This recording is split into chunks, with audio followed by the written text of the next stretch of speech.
సందర్భంలో చారిత్రాత్మకమైనటువంటి కార్యక్రమాలన్నింటికి కూడా అడుగులు వేస్తున్నటువంటి సందర్భంలో ఏ రకంగా కార్యక్రమాలను నిర్వహించాలనేటువంటి దాని మీద ఈరోజు రాష్ట్రంలో ప్రజాప్రతినిధులు అధికారులతో కూడా వారు వీడియో కాన్ఫరెన్స్లో దిశానిర్దేశం ఇవ్వడం జరిగింది. మొట్టమొదటిగా జనవరి 1వ తారీఖు నుంచి రాష్ట్రంలో ఉన్నటువంటి దాదాపు 65 నుంచి 70 లక్షల మంది పెన్షన్దారులకి 3,000 రూపాయలు పెన్షన్ చేసేటువంటి కార్యక్రమం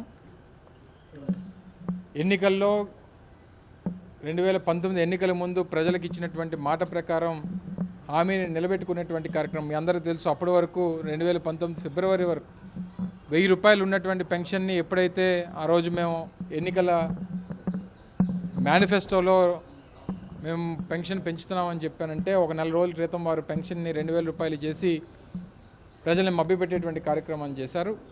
దానికి అనుగుణంగా మేము ఏదైతే ఇచ్చినటువంటి మాటకు కట్టుబడి 2,000 రూపాయల పెన్షన్ని 3,000 రూపాయల వరకు తీసుకెళ్తామని చెప్పి ఎన్నికల ముందు ఇచ్చినటువంటి మాట ప్రకారం రేపు జనవరి 1న 3,000 రూపాయల పెన్షన్ని వారం రోజుల పాటు ఒక పండుగ వాతావరణంలో రాష్ట్ర వ్యాప్తంగా ఉన్నటువంటి పెన్షన్దారులకి ఆ పెన్షన్ని అందించేటువంటి కార్యక్రమాన్ని చేయబోతూ ఉన్నాం.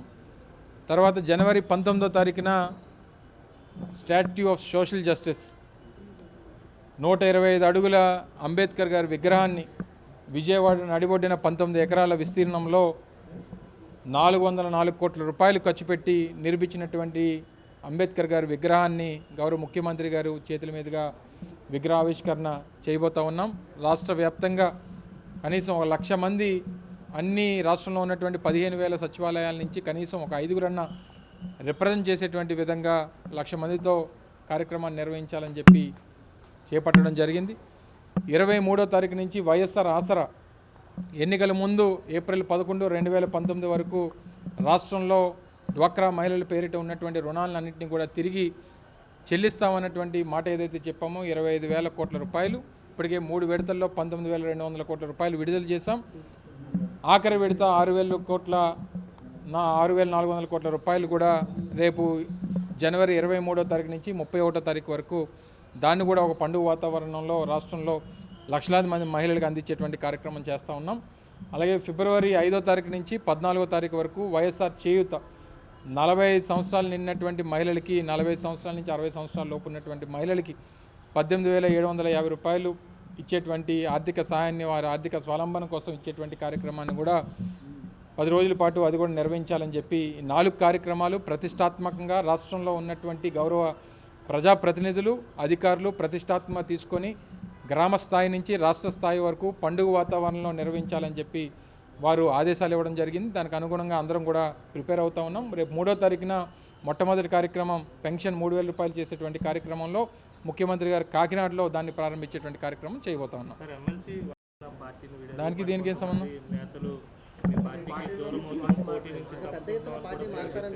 ఎవరు మారుతున్నారు? ఆయనే చెప్పాడు కదా పోటీ చేయడం కోసం మారానని చెప్పి. జగన్మోహన్ రెడ్డి గారు నాకేం అన్యాయం చేయలేదు, జగన్మోహన్ రెడ్డి గారు నాకు అంత బాగానే చూసుకున్నారు, జగన్మోహన్ రెడ్డి గారు నాకు అన్ని రకాలుగా నాకు అండగా నిలబడ్డాడు అనేటువంటి మాట చెప్పాడు. సీట్ ఇవ్వకపోతే నేను మారిపోతానంటే దానికి నేనేం సమాధానం చెప్పాలి చెప్పండి? ఆయన క్లియర్గా నిన్న మీ మీడియా సోదరులతో మాట్లాడుతూ ఏం చెప్పాడు చెప్పండి? నేను కేవలం ప్రత్యక్ష రాజకీయాల్లో ఉండడం కోసమే పార్టీ మారానని చెప్పాడు తప్ప జనసేన సిద్ధాంతాలు లేదా పవన్ కళ్యాణ్ గారి ఆలోచన విధానంతోనో నేను పార్టీ మారినట్టు ఎక్కడ చెప్పినట్టు నేనైతే చూడలేదు. నేను మొన్న కూడా మాట్లాడని చెప్పాను. నేను బహుశా వంశీ గారు ఇటువంటి నిర్ణయం తీసుకుంటారని చెప్పి నేను అనుకోవట్లేదు. ఒకవేళ తీసుకుంటే మాత్రం రాజకీయంగా ఆత్మహత్యలే తప్ప హత్యలు ఉండవు అనేటువంటి మాట చెప్పాను. ఆయన రాజకీయంగా ఆత్మహత్య చేసుకున్నట్టే అనేటువంటిది నా అభిప్రాయం.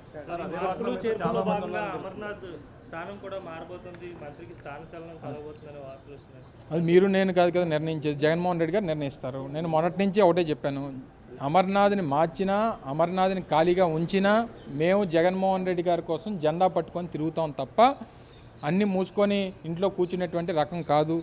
జగన్మోహన్ రెడ్డి గారు చాలా క్లియర్గా చెప్పారు, 175 మంది అభ్యర్థుల కోసం నేను ఆ రాష్ట్రంలో ఉన్నటువంటి 5,30,00,000 మంది ప్రజల్ని పణంగా పెట్టలేను. 30 మందో 40 మందో 50 మందో బాధపడతారని చెప్పి 5 కోట్ల మందిని నేను బాధ పెట్టేటువంటి పరిస్థితిలో నేను లేను. నాకు రాష్ట్ర భవిష్యత్తు, రాష్ట్రంలో పేదవాడి తాలూకా భవిష్యత్తు, వారి సంక్షేమం, రాష్ట్ర అభివృద్ధి నాకు నా ముఖ్యం తప్ప ఒక్కొక్కరిద్దరు ఎవరైనా బాధపడినా వారికి మంచి చేసేటువంటి కార్యక్రమం రేపు మళ్ళీ అధికారంలోకి వచ్చినప్పుడు చేస్తాం తప్ప ఎవరు కూడా కేవలం సీట్లు ఇస్తేనే మేము తిరుగుతాం, సీట్లు ఇస్తేనే మేము పనిచేస్తాం అనేటువంటి మాట బహుశా నాకు తెలిసి ఇక్కడ ఉన్నటువంటి వైఎస్ఆర్ కాంగ్రెస్ పార్టీలో ఎవరుండో ఒకలా అటువంటి ఆలోచన ఎవరైనా ఉంటే వాళ్ళు వెళ్ళిపోతేనే మంచిది అనేటువంటిది నా అభిప్రాయం. ఏమవుద్ది మార్పులు చేర్పు వల్ల ఏమవుద్ది చెప్పండి.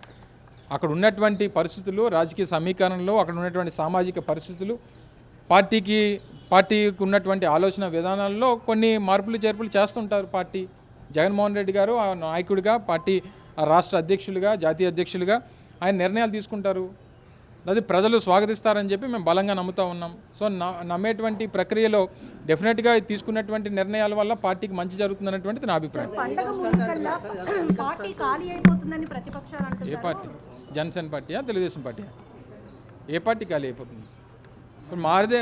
ఇప్పుడు ఏదన్నా మాట్లాడేటప్పుడు కొంచెం ఆలోచన చేసి ప్రతిపక్షాలు మాట్లాడితే బాగుంటాయి. ఇప్పుడు వారు క్లియర్గా వెళ్ళిపోతున్న వాళ్ళు ఏం చెప్పారు? మాకు సీట్లు ఇవ్వట్లేదు కాబట్టి వెళ్ళిపోతున్నాం అని చెప్పారు. మాకు ఉన్నటువంటి ఎమ్మెల్యేలు మేము సస్పెండ్ చేసాం. పార్టీకి వ్యతిరేకంగా పనిచేసినటువంటి వారు, పార్టీకి వ్యతిరేకంగా పార్టీ ఆలోచనలకి వ్యతిరేకంగా పనిచేసినటువంటి వారు సిట్టింగ్ ఎమ్మెల్యేలను సస్పెండ్ చేసినటువంటి పార్టీ మాది. అంత బలంగా ఉన్నటువంటి పార్టీ మాది. ఎవరో ఒకరిద్దరు వెళ్ళిపోయినంత మాత్రాన ఏదో మా పార్టీకి నష్టం జరిగిపోయింది, మా పార్టీకి ఇబ్బంది జరిగిపోయింది, జగన్మోహన్ రెడ్డి గారు ఏదో మానసికంగా కృంగిపోయారు అనేటువంటి అనుకోవడం అమాయకత్వం. ఎవరిని ఎవరు వాడించుకుంటారండి? 151 మంది ఎమ్మెల్యేలు ఉన్నాం. ఎవరిని వాడుకొని ఎవరు వదిలేశారు చెప్పండి? ఎవరు వాడుకొని ఎవరు వదిలేశారు? ఎవరు వాడుకుంటారు చెప్పండి? ప్రజాస్వామ్యంలో ఏదైనా జరగవచ్చు, తప్పే ఉంది. రాష్ట్రం కాంగ్రెస్ పార్టీ ఆహ్వానించాలి. నేను ఎందుకు ఆహ్వానిస్తాను? నాకేం సంబంధం? మంది అతిపెద్ద ప్రజాస్వామ్యం కలిగినటువంటి దేశం, ప్రపంచంలోనే అతిపెద్ద ప్రజాస్వామ్యం కలిగినటువంటి దేశం. కొన్ని వందల రాజకీయ పార్టీలు, కొన్ని వేల ప్రాంతీయ పార్టీలు రాష్ట్రంలో ఉన్నాయి. ఎవరు ఎక్కడికన్నా వెళ్ళి జాయిన్ అవ్వచ్చు. కేఏ పాల్ పార్టీలో జాయిన్ అవ్వచ్చు, ఇంకో పార్టీలో జాయిన్ అవ్వచ్చు, కాంగ్రెస్ పార్టీలో జాయిన్ అవ్వచ్చు. ఎక్కడైనా ఎవరెవరు ఎక్కడెక్కడ జాయిన్ అవుతారు అనేటువంటి మాకేం సంబంధం? మేమెందుకు ఆహ్వానిస్తాం? ఎవడ వెళ్ళి ఎక్కడ జాయిన్ అవుతారు మాకేం సంబంధం?